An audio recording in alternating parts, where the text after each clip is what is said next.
Alors les gars, on n'est pas bien là? Coquine. Quoi? Je suis content de vous retrouver. Un règlement de compte, des couleurs, une séparation, une petite partie de pêche. Je vous résume le 3e épisode de Koh Lanta la légende par mes propres moyens. Bienvenue dans... Ça fait 2 semaines qu'on attend. 2 semaines qu'on attend ce putain d'octogone entre les bannis. L'épisode démarre, Patrick et Cindy rejoignent donc le camp des bannis déjà peuplé de Karima et Hugo. Et c'est l'occasion pour Karima et Cindy de s'expliquer sur leur précédente petite brouille. Oh purée les gars, j'ai retrouvé Karima et Hugo. Mais Patrick, c'est la prod qui nous a amenés jusque-là. Non, Cindy. Oh mais les gars, j'ai retrouvé Cindy aussi. Coucou Karima. Mais calme-toi Karima. Calme-toi. S'il te plaît, calme-toi. Eh mais j'ai rien dit. Et tu trouves ça normal? Moi par contre, je suis énervé. Hein. Ah bah dis donc, je les ai bien eus là. Après ces retrouvailles très émouvantes, il est déjà temps de rejoindre Denis qui explique aux 4 bannis que lors de la prochaine épreuve, les 2 derniers se barrent définitivement. Ce coup-ci, il n'y aura pas de panneau. L'octogone démarre. Et je vous préviens, ça va être sanglant.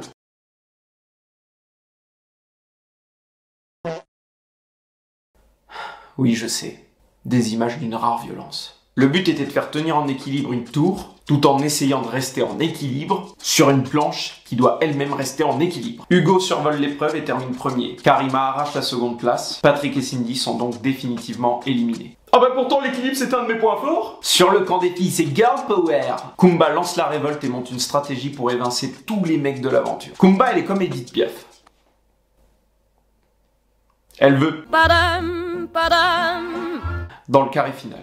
Mais il y a une petite couille dans le pâté. Et cette petite couille, c'est Alexandra. Avec moi, les filles. Ouais. Non mais oh, pour qui ils se prennent, ces mecs? Pour des mecs? Elle a trop raison. Ouais. Éliminons tous les mecs. Ah mais trop. Ouais. Ya. Ouais. Sauf Loïc. Pardon? Alors je sais, on revient souvent dessus, mais quand même. Denis, cette saison, c'est un gosse. C'est un gosse qu'on lâche dans une putain de fête foraine. Je me fais chier. Bon allez, épreuve de confort, ça fait longtemps. Les filles et les gars d'un côté, là ça me saoule. On mélange tout maintenant. Je veux 4 hommes et 4 femmes de chaque côté. Et c'est l'épreuve qui déterminera les équipes. Allez, venez, on s'amuse. Oh, faites-vous un bisou. Hop là, c'est toi le chat. Allez, faites-vous un bisou. Donc vous l'avez compris, nouvelle épreuve avec des règles à la con au premier abord, mais au final quand tu regardes, tu t'arrives à connecter. Par contre, trop chiant à vous expliquer. Ce que vous devez retenir de l'épreuve, c'est qu'elle a servi tout d'abord à former les nouvelles équipes de couleurs, à gagner le titre de pêche, que les jaunes ont torché les rouges. J'ai dit torché parce que dans l'épreuve, il y avait plein de torches. Et que chaque membre choisi par Clémence et Loïc choisissait à leur tour le prochain membre de l'équipe. Et voilà ce que ça a donné. Oh putain, attendez. Ils ont séparé Sam et Théora. Sam est séparé de Théora. Sam est séparé de Théora. Non. Non.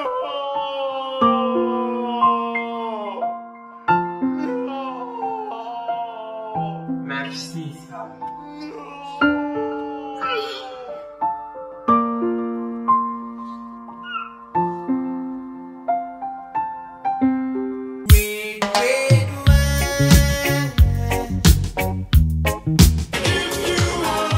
Sur le camp des rouges, on s'installe. Et Laurent, il en profite pour se lâcher sur tous les candidats en face cam. Bah ouais, comme moi. Et Alix, quand tu la vois, on dirait Goldorak. Elle fait tout le temps la gueule. T'as l'impression qu'elle va assassiner tout le monde. Mais en vrai, elle est cool. Bah Jade, t'as l'impression qu'elle est jamais contente. Elle est grave chelou. Mais sinon, en vrai, elle est trop cool. Clémentine, elle a un beau sourire. Ah non, je déconne. T'as l'impression qu'elle apprend une mauvaise nouvelle toutes les secondes. On dirait qu'elle va tabasser tous les mecs du camp. Mais en vrai, elle est grave cool. Sur le camp des jaunes, on sent bien la petite guéguerre entre les filles et les garçons. Mais on y reviendra à la fin lors du conseil. Claude, il est pas du tout dans ce délire, lui, il préfère aider son prochain. Il essaye donc de retirer le balai que Philippe a dans le cul. Alors, mon fifi, faut que tu te détendes un peu. Allez, mon fifi, faut que tu te mêles un peu à la foule.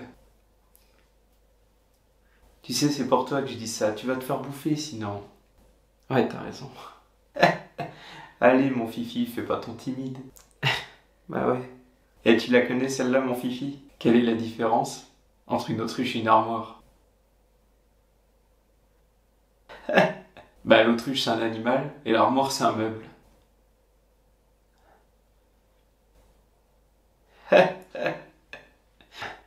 Elle est pas mal. Allez, je te laisse, va mon fifi. Et à côté de ça, on a Candice qui se trouve des petits talents de pêcheuse, voire plus, hein, parce que plus elle butait de poissons, plus elle kiffait. Ça devenait malsain. Malsain l'assassin. C'est bon, j'en ai eu un, les gars. Et les gars, j'en ai eu 2. Oh purée, un 3e. J'en ai buté 4, les gars. J'ai démoli un fils de pute de requin à main nue, les gars. On passe à la première épreuve d'immunité en équipe de cette saison. Le but est d'aller récupérer plein de Raymanta au fond de l'eau. Des fausses raies, hein, bien sûr. Heureusement qu'Arnaud était pas là parce que sinon, voilà le carnage. Les rouges défoncent les jaunes et remportent l'immunité. Et ils se permettent même de les chambrer avec leur nouveau cri de guerre. À savoir qu'à la base, ce cri, c'était juste un jeu de mots de Namadia sur le nom de l'équipe. Sauf que Laurent, lui, il l'a pris premier degré. Mais genre beaucoup trop premier degré. Eh, vous trouvez pas que Korok, ça ressemble à Cocorico? J'adore. Énorme. Énorme.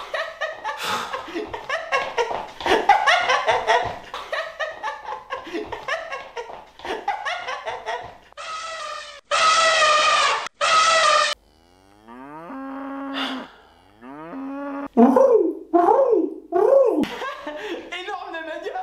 T'es trop drôle. C'est énorme. Les jaunes repartent tête basse et tournés vers le conseil. Clémence est flip. Et Kumba vient lui expliquer que c'est soit elle, soit Maxime. Ah bah c'est bien, elle va être vachement rassurée comme ça. Girl power. Du coup Clémence pique la technique à Patrick.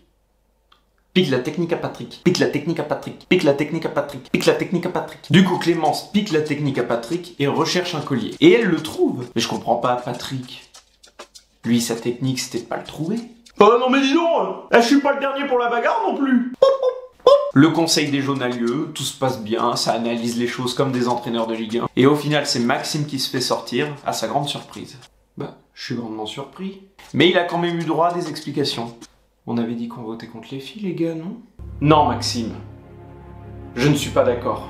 Je n'ai jamais voulu ça. Car dans mon monde à moi, il y a ce qu'on appelle l'égalité des sexes. Nous sommes sur le Koh-Lanta des légendes. Et que nous soyons hommes ou femmes, nous sommes tous des légendes. Il y a encore des filles sur ce Koh-Lanta que je serais honoré d'affronter. Des filles qui me semblent bien meilleures que toi. Et c'est pour cela que mon vote s'est tourné vers toi. Tu as le droit de me haïr. Tu as le droit de ne pas comprendre ma vision du monde. Tu as le droit de te sentir trahi. Mais c'est ma vision. Et ce n'est certainement pas sur Koh-Lanta que je vais bafouer mes principes. Je suis tellement fier de lui. Oui, d'accord. Bon bah salut les gars, bon courage. Ouais, salut Max. Et l'épisode se termine sur Maxime qui, à notre non grande surprise, décide de rejoindre l'île des bannis.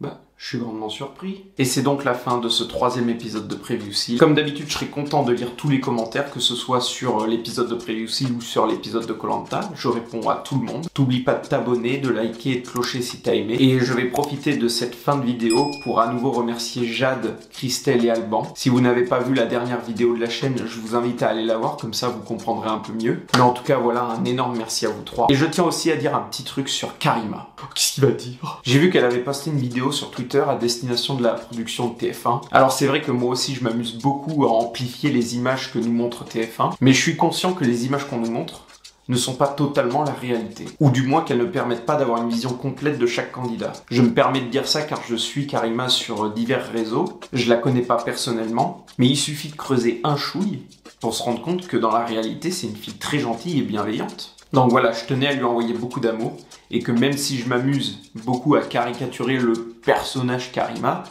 eh bien je l'aime beaucoup. Et que le personnage que je joue dans Preview Seal a zéro ressemblance avec la vraie Karima. Donc voilà, gros bisous Karima. Et avant de vous quitter, je voulais avoir une grosse pensée pour Bertrand Kamal, qui nous a quittés il y a 1 an maintenant. Donc grosse pensée à tous les gens qui l'aiment. Je pense qu'on sera tous d'accord pour dire qu'il aurait fait un putain de candidat pour ce Koh-Lanta des légendes. Allez, à plus.